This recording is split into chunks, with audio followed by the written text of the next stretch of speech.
Hatred, envy, and greed are the demons that swallow people whole into the darkness of crime. A gloomy darkness. Let's listen to the story. The Underworld boss initiated a purge, maintaining control over the magnificent city of Hanoi, splendid for the rich, but sorrowful for the poor. In a small, dark alleyway devoid of any light, only the sporadic, faint beams of passing cars flickered through, making it even more desolate. It was like a street beggar, receiving only disdainful and shunning glances from passers-by.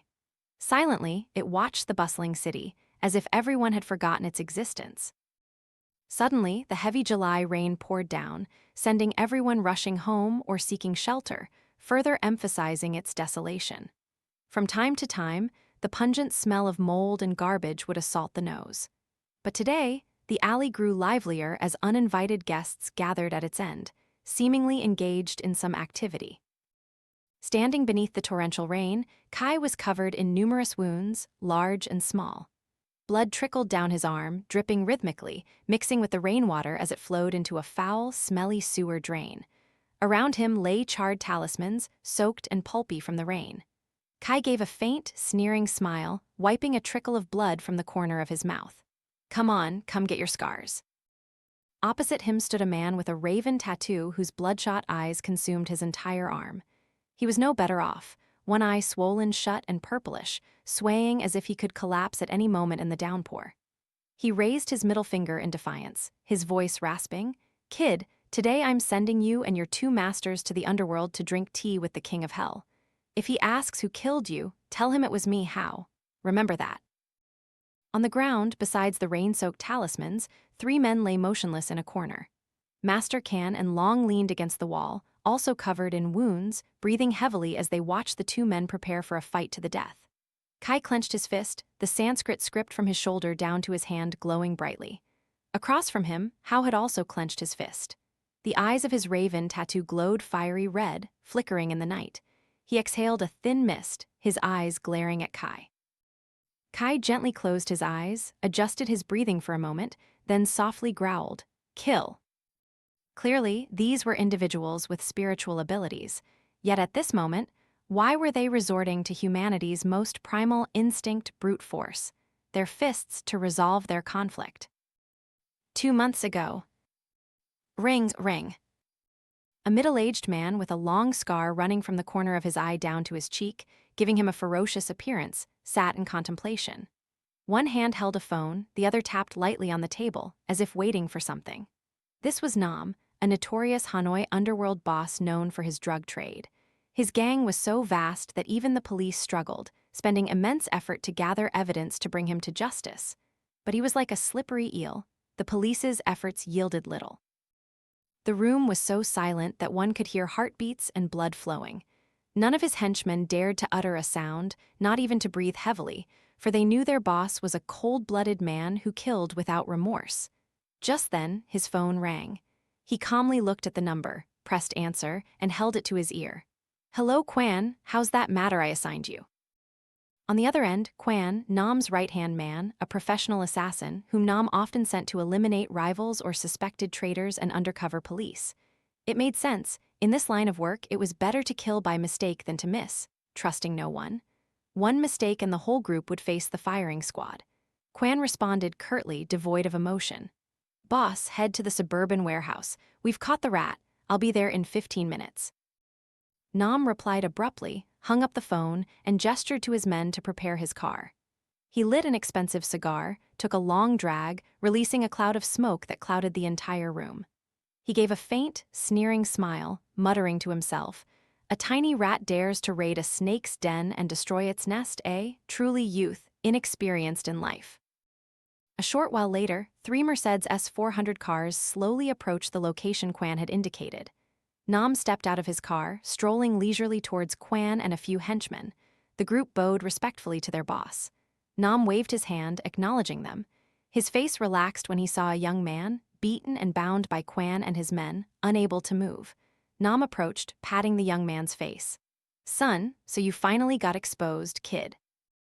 Kuan then handed Nam's son's leather wallet. Nam opened it to find a police ID card hidden in a small compartment, bearing the name Lieutenant Sun. Nam let out a joyful laugh, a sound that to Sun was nothing less than a death knell. After he finished laughing, Nam's face suddenly hardened. You dared to infiltrate a tiger's den? Are you tired of living? Fine, if you're tired of living, today I myself will see you off. You'll have the honor of being an example to anyone who contemplates betraying me or any of these wet-behind-the-ears police who dare to stick their noses in my business. Do you have anything to say before you die? Silence was Sun's only answer. Despite being beaten to within an inch of his life by Kuan's men, Sun's eyes still glared at Nam. I'm in your hands. It's your right to chop or kill me. Even if I die as a ghost, I'll drag you to justice. Oh, big words indeed. After I deal with you, I'll deal with your wife and children. Your whole family will be reunited in the underworld. You, Sun growled. Swish, the sound of metal slicing through flesh echoed. Nam had at some point pulled out a switchblade and slashed it horizontally across Sun. Sun screamed in agony. Not stopping there, Nam slowly began to slice open Sun's elbow joints. The sharp knife, which had been with him for a long time, was now drinking the blood of an unfortunate soul. He skillfully maneuvered the blade, like a seasoned butcher. He slowly peeled away flesh to expose a man's joint, as if he were butchering an animal. Sun had passed out from the excruciating pain. Nam continued to carve until both of Sun's elbows exposed two stark white bone joints, blood splattering and staining his own shirt, yet he didn't even blink. He paused for a moment, as if admiring his handiwork, then swiftly plunged the knife, prying out both radius bones. He used the knife to sever all the connecting ligaments in the joints and then forcefully yanked. Sun's two severed hands from the elbows down lay in Nam's grasp. Sun was jolted awake by the pain. From severe blood loss, his face had turned chalk white, his breathing weak, but his eyes still held a sharp, cold gaze at Nam. Nam brandished Sun's two severed hands, laughing gleefully. His henchmen, perhaps accustomed to their boss personally eliminating traitors or undercover police, showed no change in expression, remaining cold and emotionless. Nam laughed his fill, deliberately speaking loudly for all his men to hear. Oh, he's glaring at me. Oh, I'm so scared, so very scared. Nam stopped laughing and lowered his voice. Kuan, dispose of him thoroughly. Bury his body in the garbage disposal site for rodents to feast on. Kuan, understanding his boss's wishes, simply nodded without a word. Nam turned and waved his hand, signaling retreat. Immediately, his henchmen swiftly ran out to open the car door for him. Now, only Kuan and his men remained in the warehouse. One of them timidly spoke up. Brother, the usual? Kuan turned and nodded silently. Immediately, the entire group moved to firmly hold Sun's head. Kuan slowly approached. He drew the dagger he always carried and advanced. Some henchmen held Sun's head, others pried open his mouth and pulled out his tongue. Kuan coldly made a cut, and Sun's tongue was severed. Kuan held the severed tongue, brought it to face level, shook it, then threw it to the ground. He continued to use the knife to gouge into Sun's eye sockets. Sun cried out in pain, but with his tongue cut, only muffled sounds emerged, accompanied by streams of blood gushing from his mouth. Kuan gouged so forcefully that the blade scraped against the eye sockets as if one were scraping meat off a pig bone. He used 2 fingers to scoop out the mixture of blood, flesh, and the pulped eyeballs. He threw it down and used the sole of his shoe to grind it completely. Then he kicked Sun hard in the face. He shook the blade to clear the blood. He sat on Sun's back and violently cut Sun's throat. A clean, swift cut. Blood gushed out in streams, his trachea and esophagus severed, emitting gurgling sounds. Blood kept spurting out, pooling on the dusty ground and then being absorbed, leaving only patchy red stains. This bloody scene would sicken even the toughest individuals. Yet none of Kuan's men or Kuan himself even blinked. They tortured and killed a human life as if it were an animal. Perhaps that was the cold blood of these devils in human form, steeped in wickedness. Afterward, Kuan and his men dumped Sun's body at a garbage dump, reeking of waste, for maggots to torment the corpse. He got into the waiting car. His phone suddenly received a message from Boss Nam. The message contained only a few words: "Kill the whole family." Kuan turned off his phone and sneered, the smile of a cold-blooded killer who murdered without remorse. The Merced C-300 spun 180 degrees and sped toward Sun's child's address, where Huang, Sun's wife, a civil servant, picked up her child as usual. Seeing Huang waving to her little one to get on the motorbike to go home, Kuan ordered his men to accelerate and drive straight into where Huang was standing. Crash, a dry impact echoed. The Vision motorbike crumpled into a corner like scrap metal. Huang and her child were thrown into the air, then slammed face-first onto the ground. Huang's neck snapped, fresh blood gushed from her mouth, and her thigh bone pierced through her flesh, protruding visibly. She died with her eyes open, her lifeless gaze fixed on the car that had struck her, without knowing why. The child's chest hit the road violently. The powerful impact shattered its ribcage, internal organs and fresh blood splattered onto the road. The child's limbs were twisted and broken. A large piece of its skull was fractured, brain fluid and blood mixed and flowed together. The car continued to accelerate, running over the bodies of the two unfortunate humans, speeding away and disappearing, leaving behind screams of horror, curses, and shouts that blended into a chaotic cacophony across that part of the sky. After receiving a message from his henchmen confirming the job was cleanly done, Nam gave a faint, sneering smile, muttering to himself, "This is the price for anyone who dares to touch my empire. Ha ha ha." The appearance of the flesh-eaters. After many days without contact with Sun, the Special Task Force of Department C-04, Ministry of Public Security, dispatched skilled detectives to search for information. The results were tragic. Sun had sacrificed his life, and in doing so had implicated his wife and child. In the meeting room, Vu and Han, Sun's colleagues and close friends, had red-rimmed eyes welling with tears. Vu furiously slammed his hand on the table and shouted, "This can't be. We can't let Nam continue to roam free outside the law. He has committed too many crimes, killed our comrade. I will personally end him." His superior, seeing Vu's agitation, stepped forward, grabbing Vu's collar and growling, "What do you intend to do? You must remember you are a public security officer. Acting like this, how are you any different from them? Nam is a cunning criminal. Do you think you have what it takes to get close to him?" Vu fell silent, knowing his superior's words were entirely true. At this moment, the young man, a public security officer, knelt, burying his face in his hands and weeping like a child. He knew he had lost a comrade, a dear friend, forever. His superior sat down, patted his shoulder, and consoled him. "Go ahead and cry, young man, it will lighten your heart. After you cry, your spirits will be better, and we will continue the case. Sun's sacrifice is immense, and we will not let it be in vain." Subsequently, the meeting continued in a heavy atmosphere. Everyone looked at each other with disheartened eyes. The special case was slowly reaching a dead end because Nam was too cunning and devious. They had yet to find evidence to prosecute him.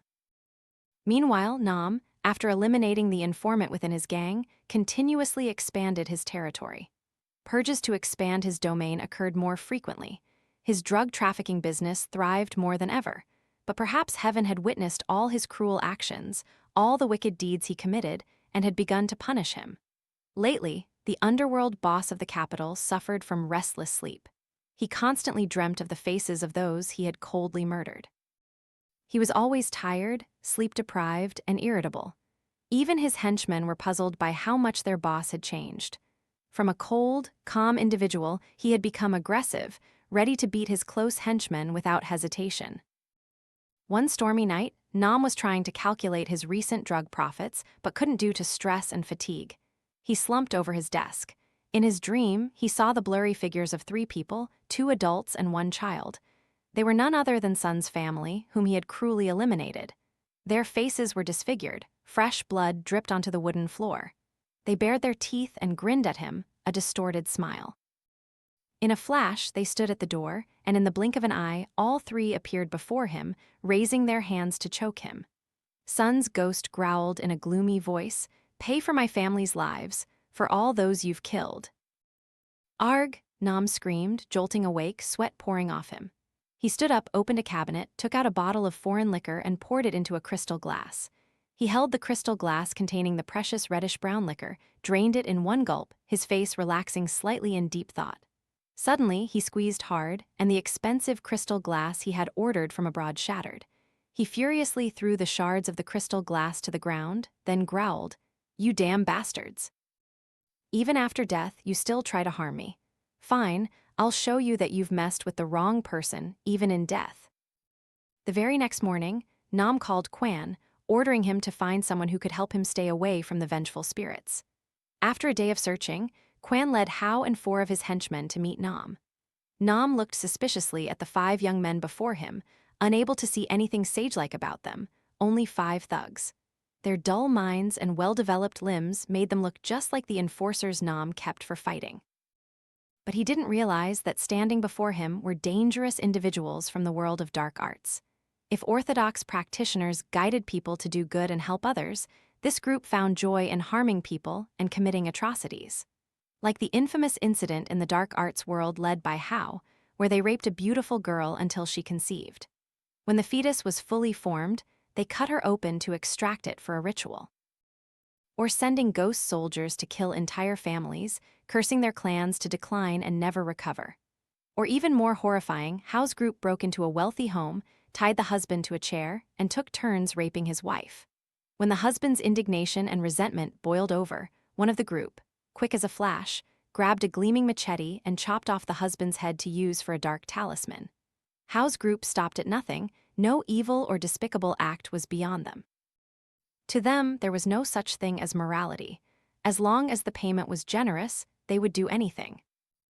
Everyone in the Orthodox world who heard of Hao's group's deeds was outraged. Many wanted to act on behalf of heaven, to eliminate this beastly scum, this stain on spiritual practice. But all who tried never returned. Some were lucky enough to come back, but they were broken, half-mad, and deranged. Thus, Hao's group became even more notorious in the dark arts world, practicing and harming people more openly and brutally. Perhaps that is why the name, Flesh Eaters, was coined, referring to these 5 mad, dark practitioners. Hao narrowed his eyes, looking at Nam as if he were a dead man. I thought the boss of the criminal underworld would be something, but it turns out you're just a coward, afraid of death, ha ha ha. Nam's blood boiled. His face flushed red, and he ground his teeth, pulling the pistol from his hip and pressing it straight against Hao's head, shouting at him, "You dog, do you want to die? What did you just say? Say it again, I dare you."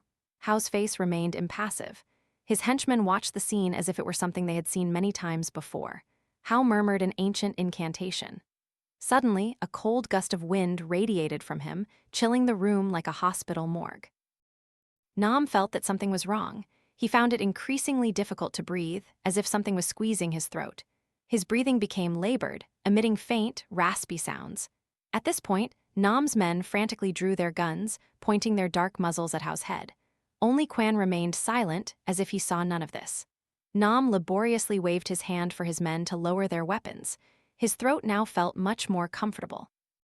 He breathed a weary sigh, slumped onto the leather chair, looking at Hao with newfound apprehension. Hao then slowly pulled up a chair and sat opposite Nam, his voice even. This group doesn't care about lives, only money. As long as there's money, all your requests will be met. Nam then slowly recounted the entire story to Hao, hoping Hao could find a way to help him. Hao laughed loudly. You all claim we are inhumane, but it turns out you're all the same. This is simple, money will solve it. This is probably the easiest job we do. Nam replied curtly, name your price. Hao responded without hesitation, 50 million. Nam shouted at Hao, are you trying to rob me? Why is it so high? Hao's expression became serious, his eyes piercing Nam's. That price is very cheap. Besides protecting you from the troublesome spirits, we will also guard you through this upcoming misfortune. Nam looked at Hao with a puzzled expression, asking a seemingly unrelated question. Misfortune? Yes, the moment I walked in, I saw your forehead was darkened. This misfortune will be quite dangerous for you.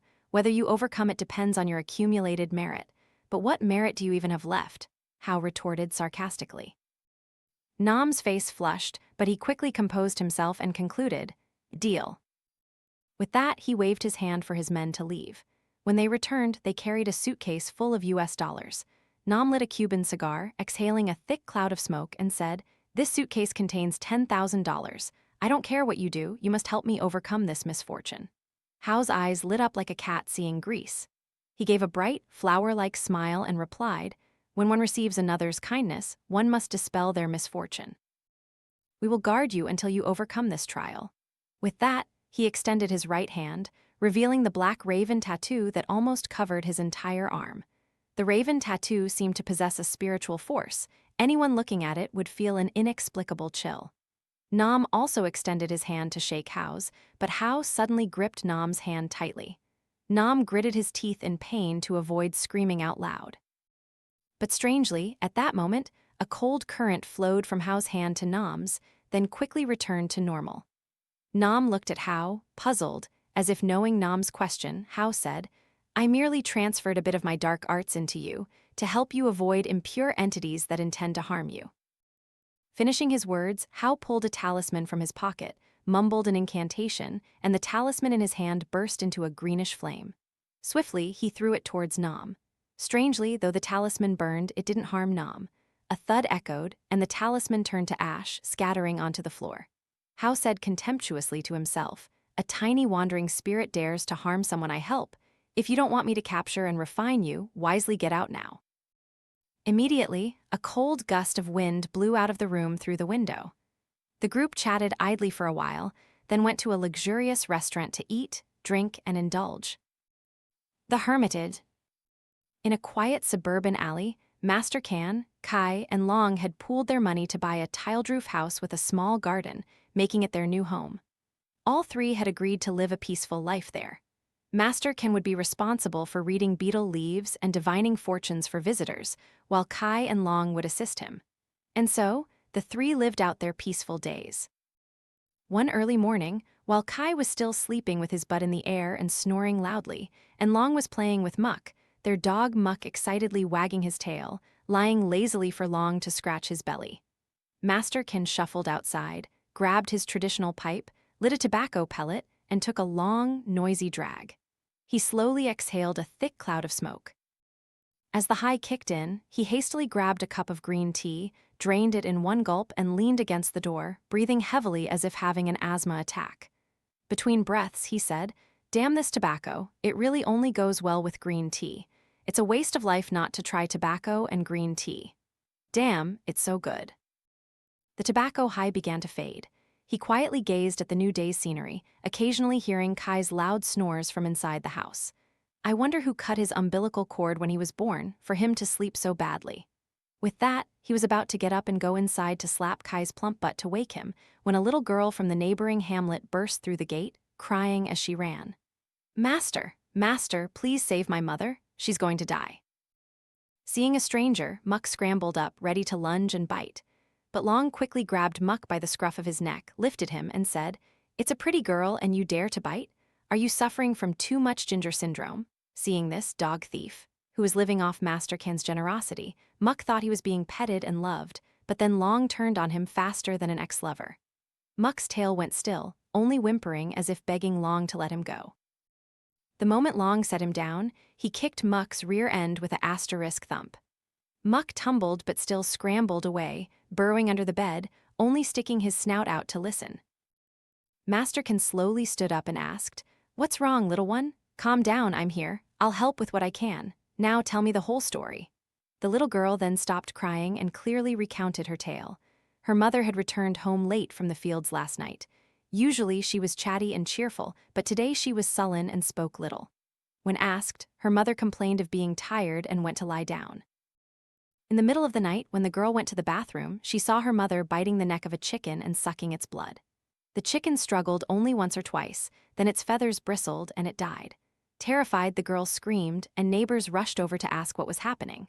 Everyone was horrified to see their usually talkative and cheerful neighbor transformed into a demon, hunched over, limbs twitching. People shouted for help, grabbing and tying her up. Her mouth still hissed, "Let me go. Let me go, I'll suck all your blood." The neighbors whispered amongst themselves, trembling, "This is bad, she's possessed."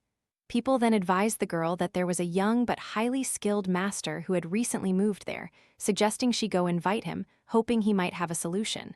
As she recounted this, the girl broke into sobs again. Long patted her arm to comfort her, signaling her to calm down. Hearing the story, Master Kuan just made a soft sound. "You go home, prepare the offerings for me. I'll be over in a moment." At this point, Kai, roused by the noise outside, finally woke up. He walked out, scratching his head with one hand and putting the other into his pants to scratch his butt, letting out a long yawn, looking utterly slovenly. He shuffled into the yard. The little girl looked at him with disdain and quietly asked, "Master, I thought you were supposed to worship gods and saints, with ghost soldiers serving you in the underworld and disciples in the mortal realm. Why do you have a dog thief and an addict serving you?" Hearing this question, Master Kuan, Long, and Kai froze, staring blankly at the little girl. Kai then snapped. Hey, this little girl talks strangely. They call that a unique aura, got it? The girl nodded profusely, but in her heart, she still thought these two would probably get arrested by the police if they went out, looking no different from addicts and dog thieves. Kai muttered to himself, damn it, first thing in the morning, I meet a crazy girl. If you weren't a girl, I'd kick you a few times for being so rude. The girl bowed to the three of them, then ran out of the gate and disappeared. Long then opened his mouth and cursed, damn you, you little brat, I'm over 26 years old and I've never met anyone like this. Otherwise, I would have punched her a few times. Masterkin then spoke up, enough, both of you. Go pack your things, then we'll go over there and see what's what. Both Long and Kai nodded, but they were still annoyed by the little girl. Long pushed out his Exciter 150cc motorbike, a true favorite of dog thieves. Kai shuffled back into the house to pack Master Can's things, still simmering with anger. Seeing Muck slowly creep out from under the bed, Kai swung his leg and thwacked Muck in the snout. Muck yelped in pain, scampering frantically into the yard, hiding behind Master Can, his eyes teary as he watched this god of plague. After a moment of preparing the necessary items, the three rode together on the Exciter. Upon arrival, they could already hear the woman's screams. Let me go, let me go. Seeing Master Can, the family cried and clutched his sleeve. The husband, in tears, said, Master, please save my wife. If anything happens to her, what will I have to hold and, you know. Kai and Long snickered, implying this old man was still thinking about that even with his wife in such a state. Master Can calmly patted the husband's hand, then approached the woman and asked, Spirit, what has this person done to make you possess them and cause such havoc? Answer truthfully, or don't blame me for being cruel. At this, the spirit possessing the woman stopped screaming. It looked at Master Can for a moment, then spoke in a shrill voice. This hussy came home from the fields and dared to urinate on my grave. Not only that, she even used a Soviet iron to sprinkle water on it a few times. I had to torment her to within an inch of her life. Master Can then let out a sound of understanding and slowly said, She is a mortal with mortal eyes. Spirit, please spare her. I will perform a ritual to apologize to you on her behalf. At this, the spirit in the woman nodded, then left her body.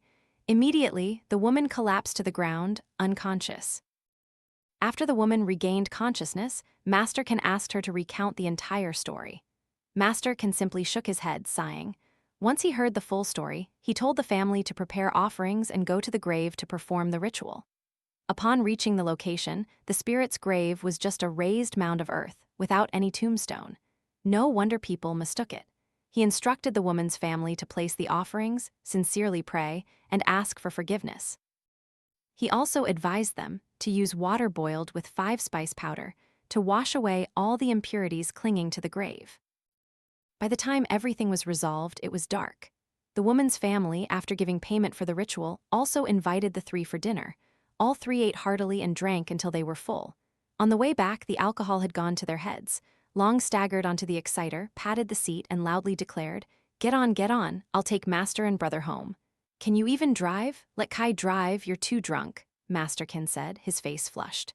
Me. I'm not drunk, Long slurred back. As Master Can and Kai got on the bike, Long immediately pulled a wheelie, almost making both of them fall off. Kai yelled, help, Long's trying to kill us. Help! The woman's family, standing in their yard, shook their heads in dismay. Look, what kind of disciples are these? They look no different from dog thieves. Night had begun to fall. Long, with Master Can and Kai squeezed between him, weaved along the road, swerving from one side to the other. Master Can and Kai could only cling tightly to Long lest they fall off. All three had to turn on their flashlights to see the road and avoid picking up their teeth. While they were still swerving wildly, a pure white cat suddenly appeared in the distance, slowly walking along the roadside. Its paw prints glowed with phosphorescent light. Only Master Can saw this. He patted Long's back, signaling him to slow down. Long slowed the bike, looking puzzled when Master Can said, Follow that cat quick. Master, are you into stir-fried cat these days? Planning to join Long's profession? Kai teased. It's not an ordinary cat, it's a spirit, Master Can replied curtly. Seeing Master Can's seriousness, both Long and Kai fell silent. Long downshifted, reduced throttle, and quietly followed the cat. The cat calmly walked to an abandoned 3-story house and then vanished. Master Can signaled to stop the bike, parked it in a discreet spot, then all three climbed over the fence and jumped inside. Strangely, the front door was only ajar, unlocked. All three cautiously opened the door and entered. The entire house was covered in a thin layer of dust. All the furniture was covered in transparent plastic sheets, lying silently. Kai sneezed a few times and asked, "Master Can, let's go. People will think we're thieves and break our legs." Master Can raised a hand to cut him off, pointing to a corner of the house where three blurry figures stood, 2 adults and 1 child. These were none other than the spirits of Sun's family. This house was their home. Although Kai and Long had their spiritual eyes opened, they still couldn't hear the spirits speak. Master Can then spoke, "What troubles do you have that led you to guide me here?" Sun's spirit then spoke, its voice echoing from a distant realm. "Master, I am Sun, a public security officer. I was assigned to infiltrate a notorious criminal organization to investigate. Unfortunately, I was exposed. They eliminated me, and even more cruelly, they killed my wife and child. I only hope you have a way to punish them and bring them to justice." Master Can scratched his head. "With our strength alone, how can we? Besides, we are not police, we are exorcists. If we told the police about this, they might even arrest us." The spirits of Sun's entire family knelt simultaneously and pleaded, "Please, Master, please help us. We know you can find a way." At this, Master Can became pensive for a moment, then nodded. Master Can recounted the story to Kai and Long. Both, with their alcohol haze somewhat lessened, gritted their teeth, furious at the demon in human form. A sudden reunion. Suddenly, the front door swung open. 2 figures, a man and a woman, appeared. They were none other than Vu and Han. Both appeared, holding specialized police flashlights, shining them directly into the faces of Long, Kai, and Master Can. At this moment, Sun's spirit faintly whispered in the wind, "That's Vu and Han, my close colleagues. Since my family met with disaster, they've often come to clean and light incense for us. But I don't know why they're here at this hour." Master Can started to explain, but Vu had already pulled a retractable baton from his back pocket. Click! The baton, initially only a handspan long, sprang out to over 60 cm. He pointed it at the 3 and shouted, "You 3 dogs, what are you doing here, trying to steal something?" Master Can waved his hands. No, you're mistaken. Please let me explain." "Mistaken my ass. Look at the 2 next to you. One looks like a dog thief, the other like an addict. You stand still. You have 2 choices. 1, you stand still and come with me to the station, or 2, I'll beat you up and then drag you to the station." Vu snapped furiously. Kai's blood was boiling. Since getting the Sanskrit tattoos on both arms, he had grown thinner. From a man weighing 65 kg, he was now just over 50 kg, looking much more slender. But that didn't mean Kai was weaker. On the contrary, he felt his body was full of vitality, many times stronger. The only drawback was that he looked like an addict. Kai stepped forward, pushing Master Can back, and whispered to him, "This guy won't listen to gentle words. He prefers being lifted, Master." With that, Kai pointed at Vu and said, "You dog, who are you calling an addict and a thief? You won't let us explain. I guess you want to fight then." Vu sneered, "With the strength of an addict like you dare to fight me? I'll show a wimp like you." But Vu suddenly frowned, because Kai, quick as a flash, lunged at Vu, delivering a devastating punch to Vu's chest. Vu barely managed to raise his baton to block, while his left hand, holding the flashlight, thrust hard at Kai's head. But Kai swiftly pulled back his fist, returning to a defensive stance against Vu's dangerous attack. He then gave Vu a kick to his supporting leg. Losing his balance, Vu stumbled down, right into Kai's striking range. A powerful kick to Vu's face sent him rolling several times, blood gushing from his nose and mouth. Vu struggled to his feet, wiping the blood away. His right hand gripping the baton tightly, he lunged, raining furious blows on Kai's head, face, and body, but Kai neatly blocked them all. Suddenly, Vu's left hand, holding the flashlight, switched to taser mode. BZZZT, crackle, crackle. Kai took the taser hit, cried out incoherently, and collapsed to the ground, writhing. Seizing the opportunity, Vu mercilessly whipped the baton at Kai. Kai could only roll around, taking the blows, his mouth sputtering. "You bastard, you're fighting dirty." Kai curled up, enduring the assault, then suddenly delivered a kick straight to Vu's chin. Vu flew into the air and slammed hard onto the ground with an asterisk thud. Both struggled to their feet, glaring at each other. Kai was covered in bruises, and Vu was no better off. Blood continued to trickle from his nose and mouth, the imprint of Kai's kick still visible on his face, his chin purplish. Both were panting, looking at their opponent, then forced a smile. Long then stepped forward and whispered to Master Kuan, "Master, let me handle that little girl." Before Master Kuan could raise his hand to stop him, Long had already charged. Master Kuan sighed, "That little girl is a public security officer, my boy. She's not some weak female, you fool." Han saw Long charge, but she remained calm and took a defensive stance. Long shouted and threw a punch, but thwack. Han quickly retracted the flashlight in her hand like a short-range weapon, striking Long directly in the face. A red welt appeared from his mouth to his forehead. Long clutched his face, rubbing it. Quick as lightning, she kicked Long's supporting leg and then delivered a powerful kick straight to Long's coccyx. Long could only groan and then rolled on the ground, clutching his backside in pain. Master Kuan watched the scene, breaking out in a cold sweat, feeling the pain vicariously for the dog thief. Involuntarily, he covered his own rear end. As for Kai and Vu, both were like two wounded wild animals, snarling in anger. Both continued to lunge at each other, abandoning defense for an all-out brawl, trading blows. Seeing this, Han charged, intending to help Vu, but Kai delivered a kick straight to Han's chest, sending her rolling several times, sliding across the floor to Long's side, who was still clutching his backside in pain. At this moment, Vu pulled a pair of handcuffs from his pants pocket. He cuffed Kai's left hand, but Kai, now understanding Vu's intention, grabbed one end of the handcuffs with his right hand and cuffed it to Vu's right hand. Thus, one was cuffed by the left hand, the other by the right, and they continued to fight fiercely. Both threw a punch at the other's shoulder. The recoil pushed them apart, but the handcuffs held them back, jerking them forward, and their foreheads collided with an asterisk thump.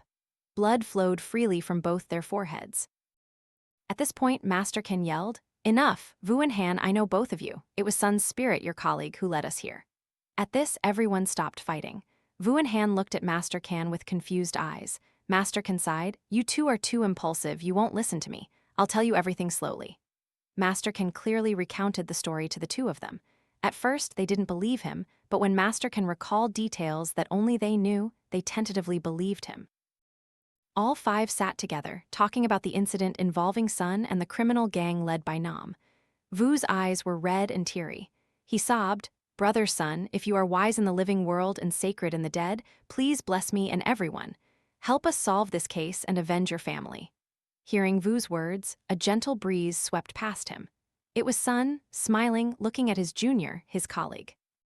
Kai, after wiping the blood from his face, heard Vu's words and, still sore from Vu's dirty fighting, sneered, "What kind of man is so weak?" Vu immediately flared up. "Who are you calling weak, you addict? Who are you calling an addict, you dog?" Kai refused to back down, retorting. Master Kuan then raised his hand. "Will you two stop? Isn't this situation complicated enough without you two trying to fight again? What do we need to coordinate next, Han?" Master Kuan continued. Han was perhaps the calmest. She thought for a moment, then replied, "Even though we are police regarding spiritual matters, we cannot help but believe. According to intelligence reports from our detectives, Boss Nam has enlisted the help of a dark master named Hao. We don't know what methods he uses, but whenever we prepare to lay a trap, they always escape. Vu and I reported this to our superiors, but they dismissed it, saying we were superstitious." Master Kuan frowned. "How? Does he have a black raven tattoo on his arm, a large tattoo that covers his entire arm?" "Yes, that's right. How did you know?" Han replied, surprised. Master Kuan sighed and replied that if divine beasts have azure dragon, white tiger, vermilion bird, black tortoise, then there are also Taudi, Hundun, Kianki, Tao Wu as the four fierce beasts to maintain balance. That is the law of nature. Where there is yin, there is yang. Where there is day, there is night. Seeing Master Kuan's lengthy explanation, Long rudely interrupted, "Master, I think you're suffering from over-explaining syndrome. That's definitely a symptom of being deprived of women for too long." Master Kuan turned and glared sharply at Long, then said, "If we accumulate virtue and help others, then Hao is the one who inflicts suffering upon others, destroying the natural order. He is quite a dangerous individual in the dark arts world, brutal and perverse. I fear this will be difficult. Moreover, he has gathered 4 other dark practitioners. A fierce battle when confronting him is probably unavoidable. We need to discuss and prepare carefully." Vu scoffed sarcastically, "What is he? If I meet him, I'll definitely give him a few bullets to the head." Master Kuan chuckled and replied, "You are too arrogant. When you face him, you will know you are nothing more than a child." Han became pensive, then asked, "So what should we do?" Master Kuan thought for a moment. Hao and his henchmen, leave them to us. Those criminals are your part. We need to coordinate and plan a bit. We must do it like this. Have you two remembered? Vu and Han both nodded silently. Master Can pulled 2 talismans from his pocket, handed one to each, and said, "These are 2 talismans. Each of you keep one. They will save you if you unfortunately encounter malevolent spiritual forces. I wish you both good luck in solving this case soon." Han clutched the talisman Master Can gave her, muttering, "Brother, son, I and the task force will definitely catch Nam and bring him to justice to avenge your family." It was late at night. Everyone went out to the street to say goodbye. As Master Can, Long, and Kai prepared to leave, Vu reached out, sneering, "Hey, addict, you and I are still tied." Kai was furious. He was about to jump off the bike and give Vu a beating, but Master Can quickly held Kai back, letting Long speed away. Han patted Vu's shoulder and said, "You know, if you didn't have a weapon today, would you really be able to fight him? Stop provoking him, or one day he'll beat you black and blue, understood?" Vu just grunted, saying nothing. Both got in their car and drove away, leaving behind the silence of the city streets at night. At this moment, in the second-story window, 3 blurry figures watched their silhouettes disappear into the night. Deep in their eyes was a heart-wrenching sense of injustice and longing. Crimson Sins. On Nam's side, with the help of Hao and his henchmen, his business prospered even more. He was like an uncrowned king in the criminal underworld. He grew increasingly ruthless. Instead of merely punishing those who interfered with his business by beating them, he now killed them without a second thought. And his methods of murder were incredibly cruel, tormenting his victims with agonizing pain before he finally killed them. Perhaps the wooden talisman Hao gave him to wear had made him more successful and brutal. He was also generous with Hao and his henchmen. Furthermore, he assisted Hao whenever he needed materials for his rituals, and those materials were human lives. One time, he went to Hao's basement room and saw Hao licking a knife, looking at a young girl tied to a table with hungry eyes. It was no stranger, but the daughter of a rival gang leader. Nam narrowed his eyes and laughed obsequiously at Hao. Why would a crime boss humble himself before this young man? Simply because Hao gave him everything he wanted. Nam spoke, "Are you satisfied with this gift?" Hao didn't turn around, only nodded slightly, signaling his satisfaction, then waved Nam out. The girl was stripped naked, her mouth gagged with a large cloth, making her only able to moan indistinctly. Tears streamed down her face, begging Hao for mercy, but she was met only with his cold, emotionless, perverse gaze. Between her legs, a thick, whitish liquid occasionally seeped out, forming threads that dropped to the floor. Hao burned a talisman, mumbled an incantation, then mixed the burned talisman into a cup of black water. He approached the girl and said, "You are beautiful and delicious, but alas, my Kianki is hungry and you will become one with it. Do you agree?" Hearing these words, which were no different from a death knell, the girl could only shake her head frantically. Quick as a flash, Hao gripped the girl's head, pulled out the gag, and poured the talismanic water into her mouth.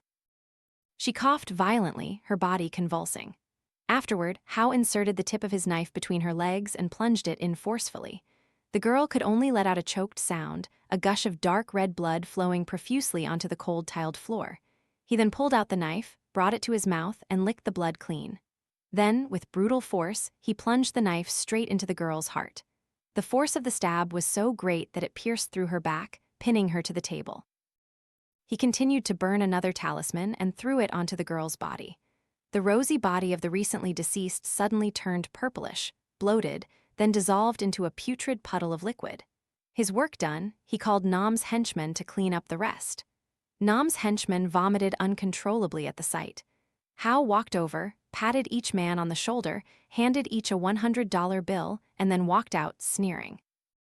Meanwhile, Master Can was crouched, reading the palm of a plump, middle-aged woman from the neighboring hamlet, trying to earn some dried shrimp paste. The woman kept winking at him, making him sweat profusely, afraid to look back. He tried to speak quickly to rush her out when Kai and Long, soaked to the bone like drowned rats, their hands and faces covered in mud, arrived at the gate, each carrying a black carp weighing at least 3 kg. They shouted, "Master, master, save us!" Close the door. "Oh my God, he hit us so hard." Master Can, dumbfounded, looked back, then ran to close the door. He asked, "What did you two do to look like you crawled out of a swamp?" Kai then recounted their story. They had gone poaching fish. While they were fishing, the owner, their mother, came and patted his shoulder. He thought it was another fellow fish poacher, but it turned out to be the owner. The owner kicked both of them into the pond. As they struggled to swim up, he grabbed a bamboo stick and beat them furiously. Both of them covered their heads and ran, but still managed to grab 2 recently caught carp. Long, rubbing his cheek, cursed, "Damn that pond owner. So stingy over a few fish, he beat us until our faces were swollen. What a jerk. Oh my God, it hurts, Master." Master Ken sighed. "You two are lucky you ran fast. If he had caught you, he would have beaten you and dragged you to the police. And here you are cursing him." At this moment, Long peeked into the house and saw the plump, jar-like woman winking at Master Can. He broke out in a sweat, swallowing hard. He asked Master Can, "Hey, Master, you have quite a salty taste, don't you? Saltier than sea salt, eh, Brother Kai? Master probably doesn't need fish sauce for his rice, right?" Both of them guffawed like 2 orangutans. Kai added, "If Master takes this woman for a ride on his motorbike, he'll probably have to put extra bricks in the front of the bike, or it'll tip over. And he'll have to be careful when sleeping, because if she puts her leg on his neck, he'll suffocate, no kidding." Master Ken was furious at these 2 unruly men. He kicked both of them in the butt a few times and whispered, "Damn you two, think of a way to get this woman to leave. What kind of fortune-telling is this? Looking at me like you want to eat me alive? I'm scared." "Oh, you're not afraid of ghosts and demons, but you're afraid of this pig spirit-possessed woman? Come on, Master, she's only over 100 kilos. You can handle it," Long teased back. Master Ken's face turned purple. He was speechless, almost coughing up blood and collapsing. Kai then went into the house, looked at the woman, and said, "Please, madam, come back another day. Master is busy today." The woman shrieked in a shrill, sour voice, "Oh, why go back? I've only had a little bit read, not all of it. I need Master to read for me, or I might be followed by evil spirits. Every night my body feels hot, and I toss and turn like a fried fish, Master." Kai swallowed hard and blurted out, "The ghosts see you and they'll run for their lives. What ghost would dare follow you? Only a plump ghost follows you, auntie." The woman's face turned purple. She stood up from the bed, stomping on the floor, grabbed Kai by the collar, raised her hand as big as a bunch of bananas, and furiously poked him in the face, grinding her teeth. "You bastard, you damn addict. I'll give you a few hits to teach you a lesson." "Hit hard," Kai cried out. Oh, I didn't do anything, I only spoke the truth. Oh, please let me go, it hurts." After she had vented her anger, the woman flounced off, her butt like a basket, swaying from side to side as she left. She didn't forget to pat Master Kin's cheek. "Goodbye, Master, I'm going home. I'll drop by next time. And Master, don't keep these addicts and dog thieves around anymore. They'll ruin your reputation, Master Can." Master Kin's cheek was stroked and his legs trembled. He broke out in a cold sweat. When the woman was out of sight, Long let out a breath and turned to look at Master Can, whose back was soaked and face pale. He laughed heartily. "Oh my God, what kind of young master is this? A girl just stroked him a little, and he's like a drowned dog."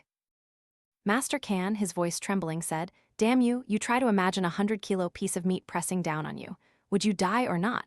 Kai sprawled on the ground, his face bruised and swollen like a Chinese date, cursed. "Damn you, Master, you advised us badly. You let her beat me like that, damn you." "Stop complaining, you always open your mouth. Don't you see I'm still scared too?" Master Can replied.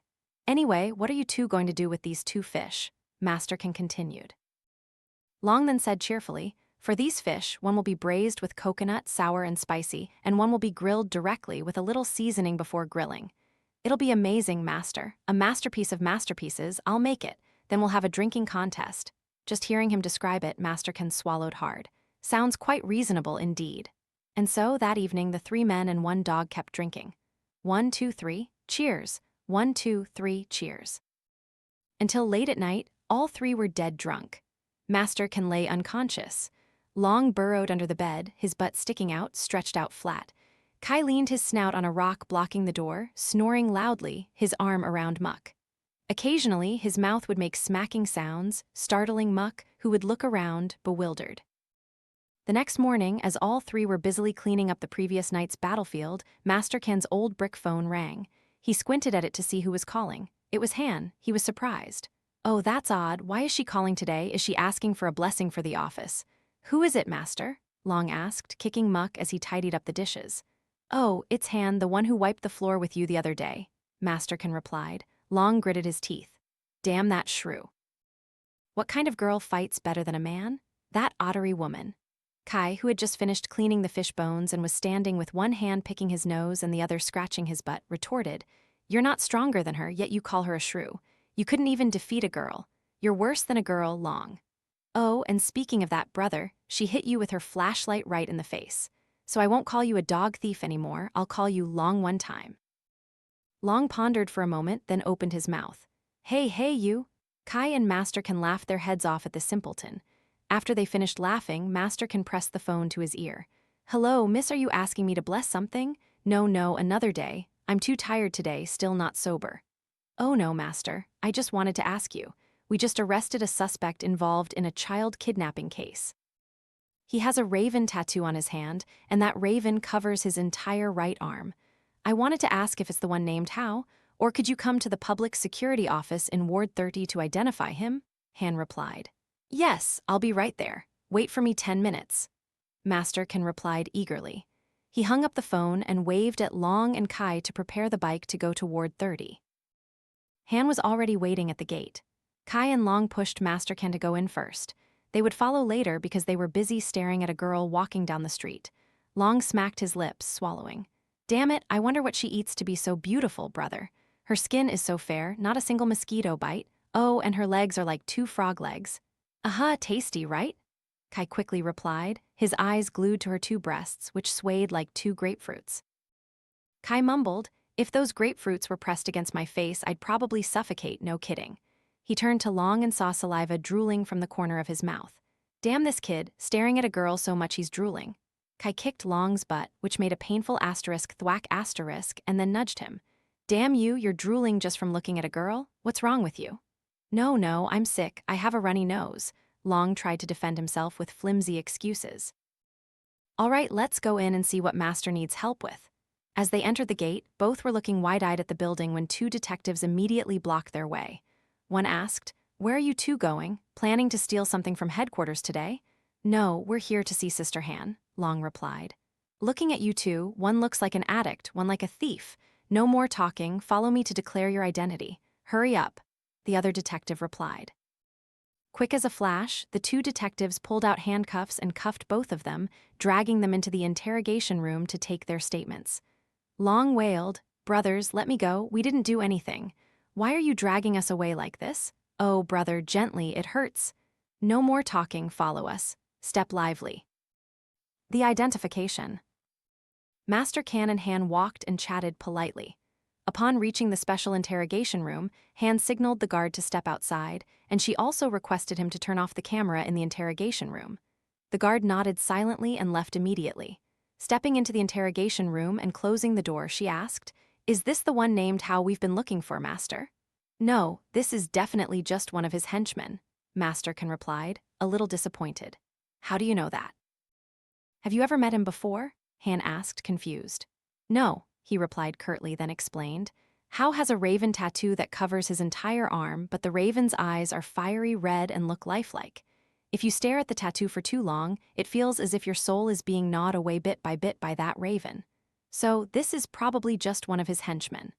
Although his hand has a black raven tattoo, the eyes are left blank, which indicates this person was the last one he recruited." Masterkin spoke slowly. Han listened, not fully understanding, then asked, "So why didn't he tattoo color onto the black raven's eyes and left them blank? Or was he out of money?" Masterkin chuckled and replied, "They are not short on money. Simply put, the red eyes of the black raven tattoo get their color through his magic. You try to imagine who in their right mind would get a tattoo of a symbol of evil on their hand." Han pondered for a moment, realizing he was right. No one in their right mind would tattoo such a symbol of ill omen on their hand. Either they're crazy or they're utterly wicked. She said, "And Master, do you have a way to make him talk? Even with our professional methods, from gentle to harsh, he's remained silent as a clam. One of my colleagues got so frustrated he hit him like a punching bag, but he just giggled. And when he glared, my colleague's hand went numb, and he collapsed to the ground. When asked, he just said it felt like punching a transformer. Touching him was like being electrocuted. That's why we haven't been able to extract any information since last night." Master Ken chuckled and said, "This one is stubborn. Just leave him to me." With that, Master Ken pulled a talisman from his pocket, mumbled an incantation for a while, then burned it and mixed it into a bowl of water. He held it up to his face, shook it, then dipped his index finger into the water and rubbed it onto the man's tattoo. Immediately, a plume of black smoke rose. Wherever he rubbed, the tattoo gradually faded, then completely disappeared. The man screamed in agony, sweating profusely. Master Kuan then stopped, turned to Han and said, "He has temporarily lost his dark power. You try now." Immediately, Han swung her fist and punched the man directly in the nose. Blood gushed out profusely. Han exclaimed, "It worked, Master. That's amazing. Now we can interrogate him. This time he can't escape even if he flies to heaven." Seeing that scene, Master Kuan broke out in a sweat, swallowed hard, and muttered, "Damn this ottery woman, don't you have any compassion? Punching him like that, what if he dies?" "What did you say, Master?" "Oh, nothing, I just said it's late, I'd better be going." Han nodded in agreement, led him out of the room, leaving the rest to her colleague. Kai Long, handcuffed to the window frame, saw Master Kuan and Han walk by. Long yelled, "Master, save us! Oh my God, these guys beat us so hard, Master." Master Kuan was taken aback, and Han's face went blank. She wondered why she felt like something was missing earlier. After an explanation to the two detectives, they gave a wry smile and unlocked Kai and Long's handcuffs. One of them patted Kai's shoulder. "All right, you two, please understand. We in law enforcement can sometimes be a bit overly suspicious." Kai immediately switched to serious mode, brushed the man's hand away, looked him directly in the eyes, and growled, "You're lucky this is your station. Outside, both of you would be dead meat with me." The detective turned to look at Han. Han winked and shook her head, signaling that the two shouldn't provoke Kai. "He looks like that, but he could make mincemeat out of both of you." The two detectives understood and quickly moved away. Han led all three to the station gate. She shook Master Kuan's hand.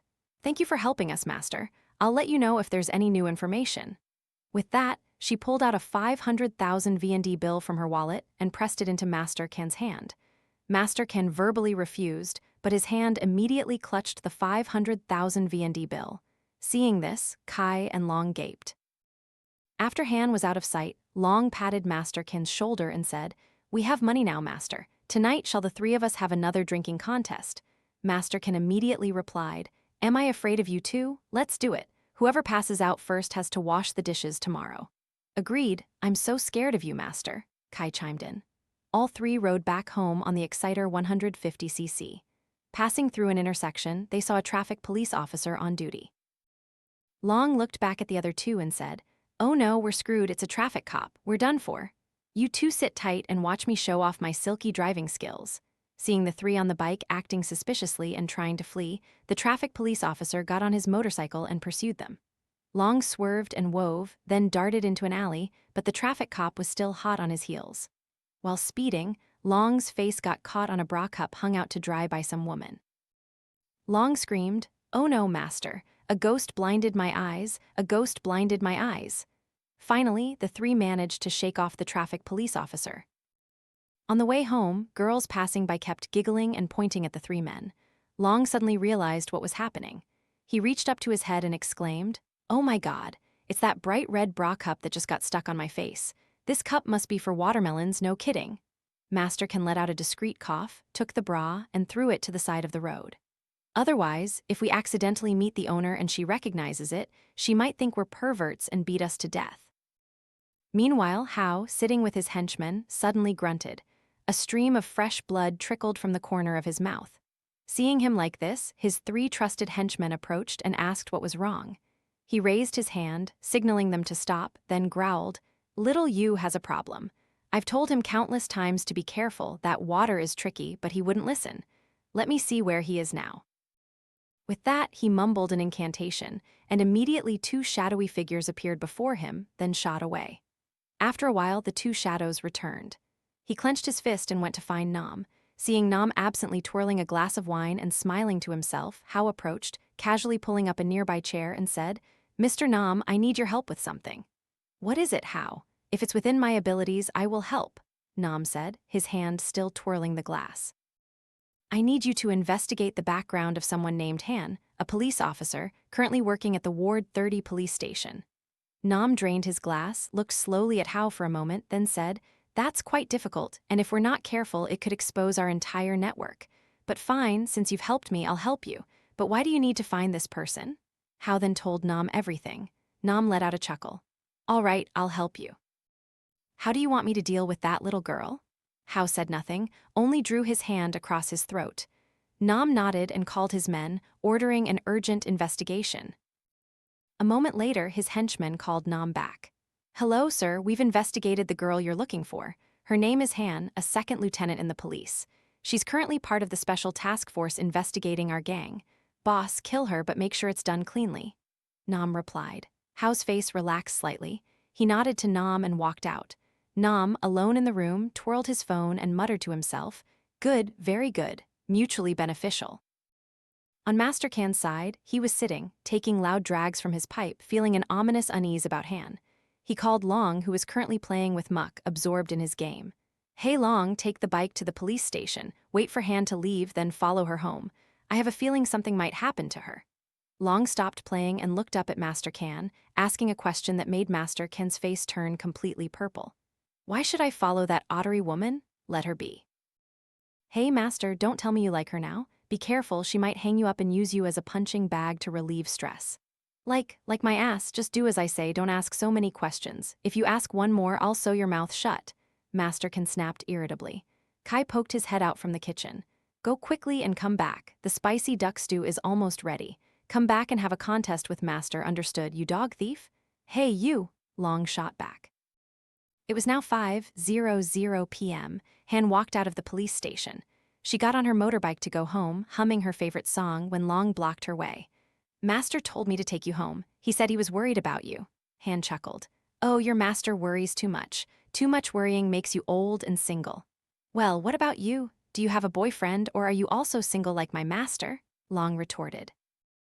Han was speechless, wishing she could kick this disrespectful guy in the face. She snorted coldly, saying nothing.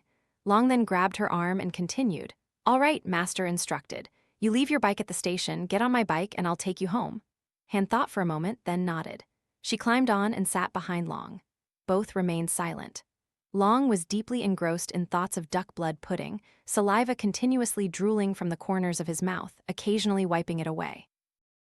Then suddenly, 4 masked individuals dressed in dark clothing riding 2 motorbikes accelerated past them. One man on the back pulled out a switchblade. Long, looking bewildered, glanced in his rearview mirror and muttered, Oh no, we're screwed, it's robbers. The one behind accelerated, trying to stab him, but Long swerved the handlebars, dodging the fatal blow. An accomplice's bike pulled alongside, kicking Long's handlebars, making him wobble and almost fall. Han screamed, clutching Long tightly.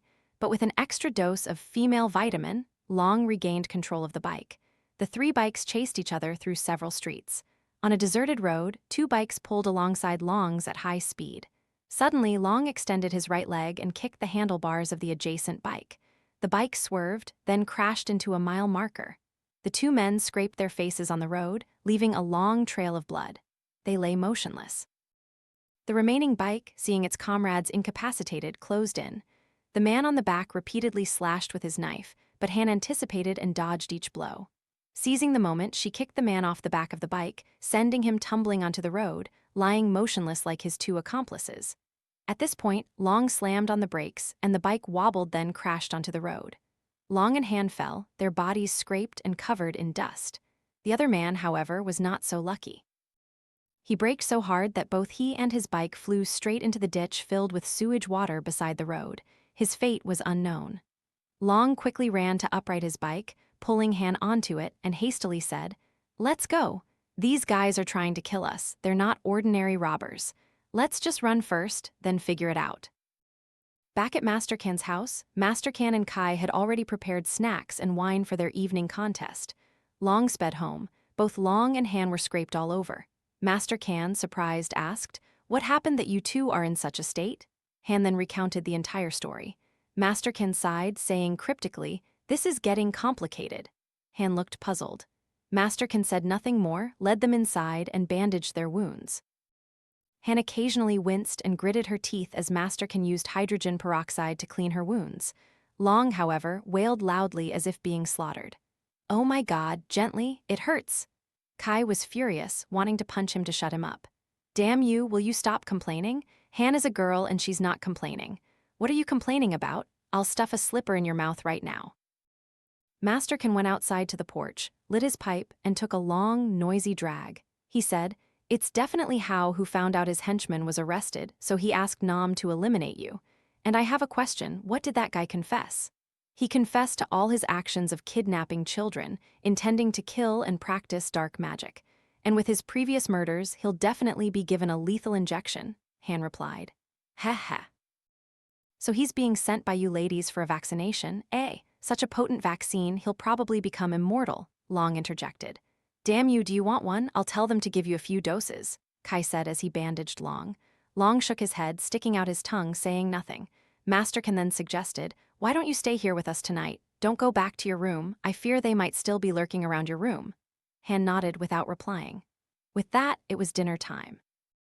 She rolled up her sleeves to help everyone carry the food to the table. In a flash, a lavish meal was set. Duck blood pudding, imitation dog meat stew made from duck giblets cooked with bamboo shoots, and of course a bottle of rice wine. Kai quickly poured a full cup for everyone. When it was Han's turn, Kai asked, wine? Han shyly nodded, saying nothing. Half a round of drinks passed. Han's face was flushed and she spoke loudly. Master, I toast you. You must drink this cup with me. Long, with a duck leg in his mouth, froze, looking at this police officer who had now become a true drunkard. He turned and whispered to Kai, hey, brother, this shrew. I thought she couldn't drink, but she's drinking more enthusiastically than us. She's truly an otter-like woman. Han turned, slurring, and you two disciples of Master, raise your glasses. What kind of men are you, so weak? And so, the clinking of glasses and shouts of cheers resounded in Master Kan's house. All four drank merrily, forgetting the world, ignoring the storms to come. By night, all four were dead drunk. Han lay on the bed, occasionally hiccuping and dry heaving. Kai, Long, and Master Kan snored loudly, huddled together on the floor. Muck, dozing on the porch, suddenly felt a cold gust of wind. Muck lifted his head, looking around guardedly. Two blurry figures, clad in armor, holding swords, slowly entered. Their aura was vast and gloomy. Muck stood up, his fur bristling along his spine. His dark eyes suddenly turned fiery red. He bared his fangs at the two figures. 6 pairs of eyes stared fixedly. It turned out these two figures were Hao's ghost soldiers, sent to scout and sneak in to kill Han. Muck lunged at the two, biting and tearing.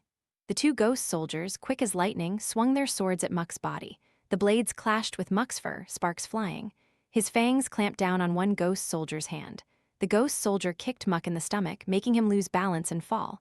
He scrambled up, letting out a long howl. His black fur now showed streaks of blood-red patterns. Muck lunged back into a fierce battle. After a while, he had devoured both ghost soldiers' souls.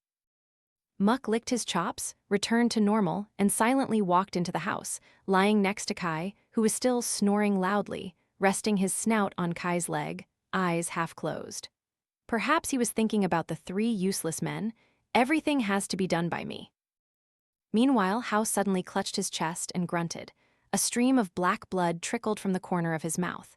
He wiped the blood away, mumbling, You damn dog, you dared to hinder my plans, you damn exorcist, you're good, you and I will meet again. With that, he waved to his henchmen, discussing something for a long time. The whole group nodded their heads like woodcutters agreeing to Hao's plan for the hazy morning.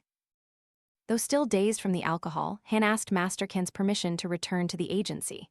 After calling Vu to pick her up, Han whispered to Master Kan, Honestly, Master, the wine was delicious. It felt so good. Master Kan's mouth was agape, speechless. Damn the shrew, is she really an ottery woman? A moment later, Vu arrived. Both said goodbye to Master Kan and sped off. Master Kan then went inside. He kicked Kai, who was still snoring loudly, his arm wrapped tightly around Muck.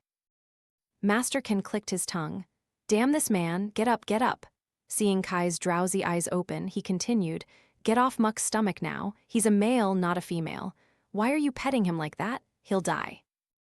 At a snap meeting in Department PC-04, Vu and Han's superior presented the latest developments. Currently, we have arrested one of Boss Nam's henchmen. Through quick interrogation, we have learned that Nam will soon be dealing a massive amount of drugs. If that shipment goes through, it will certainly cause unimaginable consequences. At the same time, we have gathered much evidence of his crimes, including illegal drug trafficking, murder, bribery, and money laundering. It's time for us to cast our net and catch this big fish. I request all comrades to seriously coordinate to ensure the success of our special task force. This is the draft of the operational plan. Each comrade, please take a copy to review. Receiving the draft from his superior, Vu trembled and muttered, Finally, the day has come for that bastard to pay. Brother Sun, if you are sacred, please bless us. On his side, Master Ken's face relaxed slightly after Han updated him on the situation. He mumbled something to himself, then absent-mindedly went to his traditional pipe, took a long drag, and wearily walked into the house. He opened the box to get his ancient knife, intending to do some work, but the knife was no longer in the box. He looked around in confusion, wondering where he had left it. Just as he was about to call out to Long and Kai, his face turned purple when he saw them. "This knife is sharp, isn't it? These stolen green mangoes are so smooth. You hid such a sharp knife. You're really stingy, Master," Kai said cheerfully. "This knife is perfect for slaughtering duck. It's asterisk oh so key." Long chimed in, chewing a piece of green mango dipped in chili salt. Master Ken walked over and gave both of them 2 loving kicks, then said, "Give me back the knife and clean it thoroughly."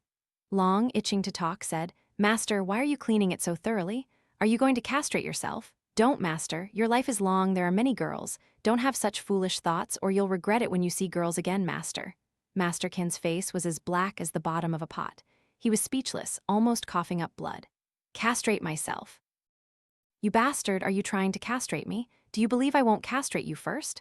Long shook his head, sticking out his tongue, indicating he hadn't yet experienced all the pleasures of life. "If you want to, Master, go ahead." Master Ken then squatted down, casually took a piece of mango, dipped it into the bright red chili salt, and brought it to his mouth. His throat immediately tightened. "What kind of mango is this, so sour? And the chili is so pungent." Damn these 2 good-for-nothings, they can still eat something so sour and spicy so calmly. It's truly terrifying. As the spiciness subsided, Master Ken cleared his throat and said, "Han just called me and said the police have begun deploying forces to solve the case. She asked for our help to deal with how, and even if she didn't ask, we would still resolve it. We are determined to eliminate this dark practitioner." Long ate, gasping, perhaps from the overly spicy chili, saliva drooling from both corners of his mouth. He wiped his mouth to stop the drooling. Long said, "Is there money, Master? Our motto is no pay, no work. If no pay, we don't work." Master Ken glared fiercely at him. "Who said no pay, no work? Don't just make things up. Both of you listen, I'm going over the plan now." With that, the 3 whispered together, occasionally Kai slapping his thigh, praising a good idea. About 2 hours earlier, Han and Vu had come to Master Ken's house to talk. Han said, "Master, do you need any assistance from us? You 2 are police, you take care of the criminals. We will take care of the rest, which is how," Master Ken replied, smiling. Both Han and Vu smiled back, but in their eyes, anxiety was evident. They knew this was their only chance to catch Nam and his entire gang. If they failed, many might fall. Master Ken pulled 2 neatly folded talismans from his shirt pocket. Both looked at him, puzzled. He explained, "These are just 2 talismans for peace. I wish you both success in solving the case." Both nodded, thanked him, and asked to leave to prepare. Master Ken waved his hand, signaling them to go and prepare. After Vu and Han were out of sight, Master Ken called Long and Kai to discuss. "I've heard that Hao is extremely cunning and cruel, so this time we must be very careful or we will face eternal damnation." Long nodded, saying nothing. Kai, playing with muck, raised his hand to signal, "Okay, Master. Since when did you become so cowardly?" With that, Master Ken led both of them into the house to prepare the necessary items for their mission. Asterisk 9:30 p.m. The heavy July rain poured down like a waterfall. The hour had come. Vu and Han had already departed. As for Master Ken, the 3 of them had already headed to the appointed location, but this time Muck, the dog, was with them. The 3 men and 1 dog watched the situation from a distance. Just then, 2 motorbikes carrying 4 people sped past where the 3 stood. A strong psychic instinct told Master Ken to look back. He saw a man on the back of one bike with a raven tattoo covering his entire arm. He signaled to chase after these men. They pursued each other swiftly through the streets amidst the increasingly heavy rain. The 2 motorbikes then turned into a small, dark, dirty alley. There was no street light. Long also accelerated, speeding into the alley. The darkness seemed to swallow them whole.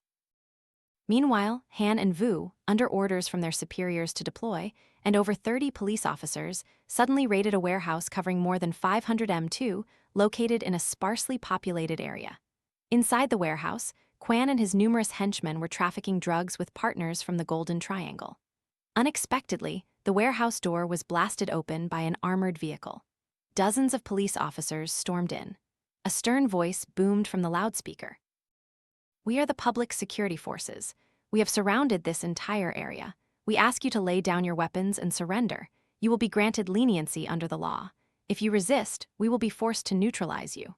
Caught off guard, the entire gang drew their guns from their waists and simultaneously fired at the police force. All officers swiftly sought cover, awaiting orders. Seeing that their call for surrender was ignored, the superior ordered the elimination of any resisting elements. Receiving the order, the police officers simultaneously raised their weapons and fired at Kuan's gang. The harsh sounds of automatic and handguns echoed in the hazy night. After only about 30 minutes of gunfire, almost everyone collapsed, blood spreading across the dusty concrete floor. Only a few surrendered and were handcuffed by the police, then escorted into a paddy wagon. Just when they thought they had successfully broken up this massive drug deal, *bang, a bullet lodged directly into the head of an officer who was checking the bodies of the criminals. He collapsed, dying on the spot. Vu screamed, "No!" Vu pointed his gun in the direction of the shot, firing a volley of bullets, yelling, "You bastard!" Only a grunt echoed back. Vu and Han simultaneously rushed towards it, seeing a trail of blood being dragged along the ground, disappearing through a camouflaged window leading outside. Standing in the rain, Vu roared with rage. Kuan was severely wounded, shot in the arm and abdomen, and blood continued to flow uncontrollably. Hearing Vu's shout, Kuan instinctively fired his gun wildly, only stopping when the gun clicked empty. He then took heavy steps, attempting to flee. He sneered, thinking he had defeated the police tailing him, but he had underestimated Vu and Han. As he struggled to walk, Han's cold voice rang out. "Mr. Kuan, you are under arrest. Please lay down your weapon, raise your hands and surrender to receive the leniency of the law." Kuan looked up at the sky and laughed loudly, tossing aside his empty gun. He drew the dagger from his hip and pointed it directly at Vu and Han. His voice was full of bitterness, as if he knew the outcome. "You bastards, if you're so good, come at me, I'll fight you to the death." With that, he lunged like an arrow towards Han, but Vu was faster. 2 dry shots echoed in the rainy night. Kuan collapsed onto the ground, his blood mixing with the rainwater, his eyes wide open, as if unwilling to accept defeat. Vu then spoke into his walkie-talkie, informing his commander that Kuan, Boss Nam's trusted henchman, had been eliminated. Both returned to the warehouse to regroup with their comrades. Everyone was counting and sealing all evidence, seizing over 2 tons of various drugs. Vu stood beside them, clicking his tongue. "Damn these guys. If this shipment had gone through, they'd have the whole city high for a month." Han stood beside him, glaring, then kicked Vu's leg, making him yelp. After watching for a while, the commander ordered Vu and Han to get into the special patrol car and proceed to Boss Nam's mansion for his arrest. Both saluted according to regulations and quickly moved into the car. The special patrol car blared its siren and sped through the rainy, stormy night. The decisive battle. On Master Kin's side, Hao's group had turned off their engines and stopped their bikes, seemingly waiting for the trio. Hao sneered, "You kid, you're quite good." Master Kin's face hardened as he looked at him. He motioned for Long and Kai to step forward and get into a defensive stance. Hao saw this and laughed even louder. "You little brats, still smelling of milk, dare to fight us? All right, we are practitioners, so let's have a spiritual duel." With that, he mumbled an incantation, pulled a talisman from his person. The talisman burst into a green flame. A shadowy figure of a large creature, blood-red in color, with a tiger's head, goat's horns, and sharp claws, appeared. The creature glared at the 3, let out a long howl like a wolf, then lunged at Master Kan, Long, and Kai. Kai was startled, looking at this creature with wide eyes. Long's face turned ashen white. He stammered, "What kind of creature is this? It's so strange, brother." "It's Kianki, one of the ancient fierce beasts." "Damn it, why is it Kianki, an ancient fierce beast?" Kai whispered back. Master Ken's face hardened and he shouted, "You don't deserve to be a practitioner." With that, he mumbled an incantation.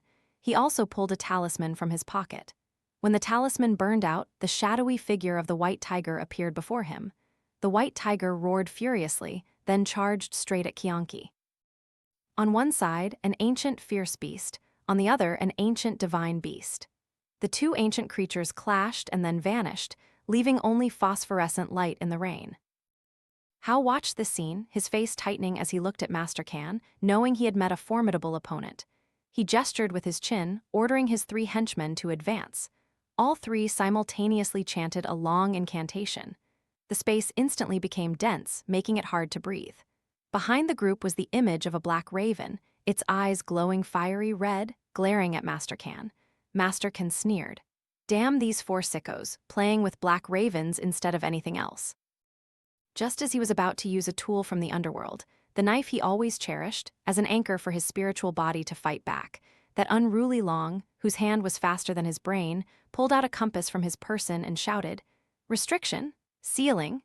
Immediately, the small alley seemed to be enveloped in a thin layer of air. The black raven that Hao's group had painstakingly summoned vanished into nothing. And the knife Master Ken had pulled out, which had been glowing and turning fiery red as if being heated, suddenly returned to its original pitch-black state. It was now just the knife Kai and Long used to peel stolen mangoes, nothing more. Master Can was speechless, staring blankly at this destructive rascal. Long gave an awkward laugh. "Heh, I was too quick." Master Can, furious, rewarded the simpleton with a few taps on the head, then turned to glare at Hao's group. Hao, after a period of silence, seemed to have thought of something. He sneered, "Ah, I know this game. Good, now it's not a spiritual duel anymore, just plain street fighting like thugs." And so both sides lunged at each other, punching and kicking fiercely. "You punch me, I'll kick you back." Muck, seeing this, charged in, but was met with a punch to the jaw from one of the men with hands as big as a Buddha's hand fruit. Muck lay still, whimpering. Finally, Master Can and Long, along with Hao's three henchmen, were knocked out. Long dragged his weary body, leaning Master Ken against the wall, while Hao's three henchmen lay motionless. Blood mixed with rainwater flowed down into the foul, dirty sewer drain. At this point, Kai and Hao were both covered in numerous wounds, large and small. Both glared at each other, meticulously watching the other's movements. Kai clenched his fist, the Sanskrit script from his shoulder down to his hand glowing brightly. Across from him, Hao had also clenched his fist. The eyes of his raven tattoo glowed fiery red, flickering in the night. He exhaled a thin mist, his eyes glaring at Kai. Kai gently closed his eyes, adjusted his breathing for a moment, then softly growled, "Kill." Both seemed to unleash their decisive blows, lunging and punching each other directly in the left shoulder. The recoil sent both flying backward. Hao lay motionless, his breathing weak, his shoulder blade visibly protruding. Kai was no better off. His shoulder was dislocated, the joint swollen and clearly visible, blood gushing from his mouth, occasionally letting out faint groans. Master Can, leaning against the wall, suddenly sighed. "How foolish! Why would you deliberately use dark arts in an area that is sealed? Being bitten back is a light punishment. Luckily, you didn't lose your life." At this moment, an ancient-style wooden token, inscribed with Chinese characters, fell from Hao's person. Master Can shuffled over to investigate. Knowing some Chinese, Master Can picked it up and read, "Onyx Raven Seal." Immediately, the token flashed with a silvery light, then dissolved into phosphorescent glows.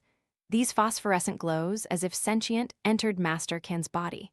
He stood dazed for a moment, then smiled as if he understood something. At this moment, the sealing spell had expired. The compass stopped and fell with a thud onto the concrete floor, rolling around. Master Can mumbled an incantation for a while. Immediately, a black hole appeared where Hao lay. Two shadowy figures, completely black, dragged Hao's soul into the black hole and vanished, and his body slowly disintegrated as if being consumed by the darkness. Hao's henchmen then woke up. The black raven tattoos on their arms seemed to be peeled off, gradually disappearing. The entire group writhed in pain. Master Can sneered. "Before you go down there to endure 100,000 punishments for the crimes you committed, you must first suffer the punishment of the law. Don't worry, you'll definitely get your vaccination." Kai painfully lifted his head and wailed, "Damn you, Master, you're still smiling? Call an ambulance." "Oh, it hurts, I'm dying." Master Can suddenly remembered that this unruly man was still lying on the ground. His body was covered in rainwater mixed with dirt, looking no different from a dog that had bathed in dirty pipe water. He pulled out his phone and called Han, explaining the situation and asking her to arrange for reinforcements. 5 minutes later, a paddy wagon and an ambulance blared their sirens and sped to the scene. 4 police officers quickly handcuffed the 3 men and shoved them into the paddy wagon, which then sped off. The rest, Master Can's group, were being given first aid by the doctors before being loaded into the ambulance. Master Can and Long had only minor injuries. Kai, partly due to the severe shoulder wound and partly due to the backlash from using dark arts within the sealed area, was semi-conscious.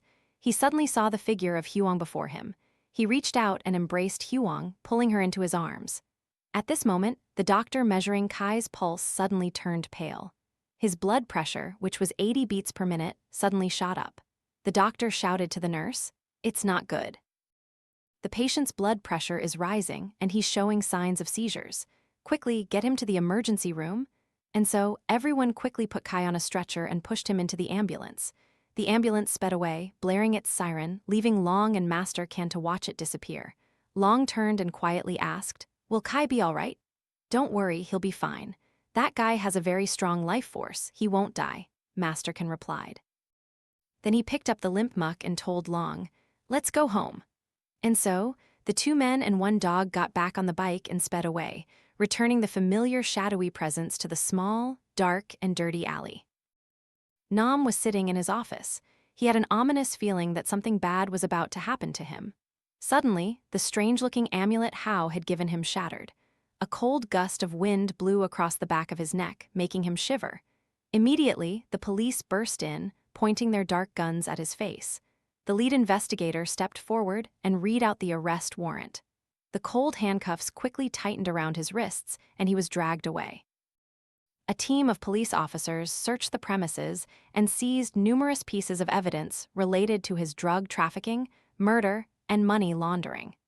The death penalty would likely be certain for him. As for Kai, he was currently being resuscitated by doctors in the hospital. The vital signs monitor beeped incessantly, warning. His body convulsed in fits. The long beeps continued, and the vital signs line went flat. The doctors shook their heads, having done everything they could. At this moment, deep in Kai's memory, he saw Huang, the girl he once loved.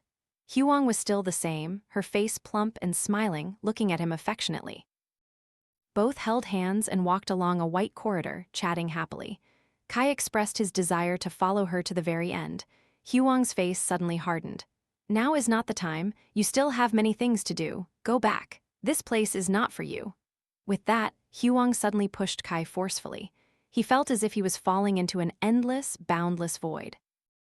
Meanwhile, the doctors were about to cover his face with a white sheet when he suddenly opened his eyes and sat up, startling the doctors. They looked at each other in confusion, for in their medical careers, they had never encountered such a case. Immediately, Kai underwent a full examination by the doctors. Only when he was stable did they breathe a sigh of relief and let him rest. Alone in the hospital room, tears suddenly streamed down his face. On Nam's side, the prosecution and investigation agencies quickly completed the procedures to bring him to trial. The trial proceeded swiftly. Sitting in the audience seats of the investigation agency, Vu and Han watched in silence. When they heard the presiding judge deliver the death penalty for Nam and his accomplices, Vu's tears suddenly streamed down his face. He secretly vowed to himself, "Brother Sun, you can rest in peace now. Han and I have ensured that the wicked enemy, who killed you and your family, has received his rightful punishment." It was twilight. Master Kan was sitting in contemplation, smoking his pipe, reflecting on past events. Suddenly, 3 blurry figures quickly glided into the yard and stood before him. Muck, dozing by Master Kan's feet, seeing this, suddenly lunged, ready to fight the 3 figures when a slipper flew past and hit Muck directly on the head. The poor dog yelped in pain and ran off. It was Long. Long also saw them but remained silent, observing. Suddenly, the 3 hazy, ethereal figures spoke, their voices echoing from a distant realm. It was none other than Sun's family. "Our family thanks you, Master, for helping us. Now we must report to the Underworld. We have come to bid you farewell." Master Kan nodded, satisfied. He waved his hand. All 3 gradually vanished into thin air. Long then ran out. Was that their family? Master Kan nodded, saying nothing. But then he remembered something. Master Kan asked, "I wonder how Brother Kai is doing. He hasn't come back in a long time." Just as he finished speaking, a 4-seater car pulled up to the gate. Kai, Han, and Vu stepped out of the car. Han spoke, "Master, I'm returning your disciple to you." Long, overjoyed, ran out intending to hug Kai, but Kai pushed him away with both hands, shielding his face. "What's wrong? Why are you trying to hug me?" "HMPH." Long scratched his head and gave an awkward smile. Vu, at this moment, was carrying a large bag of food, along with a bottle of wine. Here, let's celebrate our successful case." Master Ken's group cheered excitedly. The group busily set up the table with plates and dishes for the meal. As the drinking began, Han suddenly produced a thick envelope of money and a car key. She said, "This is your payment, Master, and for everyone. My superior didn't specify but gave me the money, saying to pay the special people for their special work." She continued, "And this is the key to a Kia morning car. The task force is gifting it to you so that all three of you can travel more conveniently, no longer riding three to a motorbike and causing traffic unsafety. And if we have any cases related to your field in the future, we hope you'll help us solve them." Master Ken was still hesitating when Long immediately snatched them. The whole group was speechless with this guy. Vu also spoke up. "Hey, addict, want to have a contest?" Kai immediately bristled. "A contest, then a contest. Am I afraid of you? Let's see if you can defeat me first." And so, the whole group burst into laughter in the peaceful setting of the suburban countryside as night fell. Occasionally, the chirping of insects could be heard. If your heart is still beating calmly after this story, please press subscribe to explore more mysteries with us. Every night, a shudder. Yeah.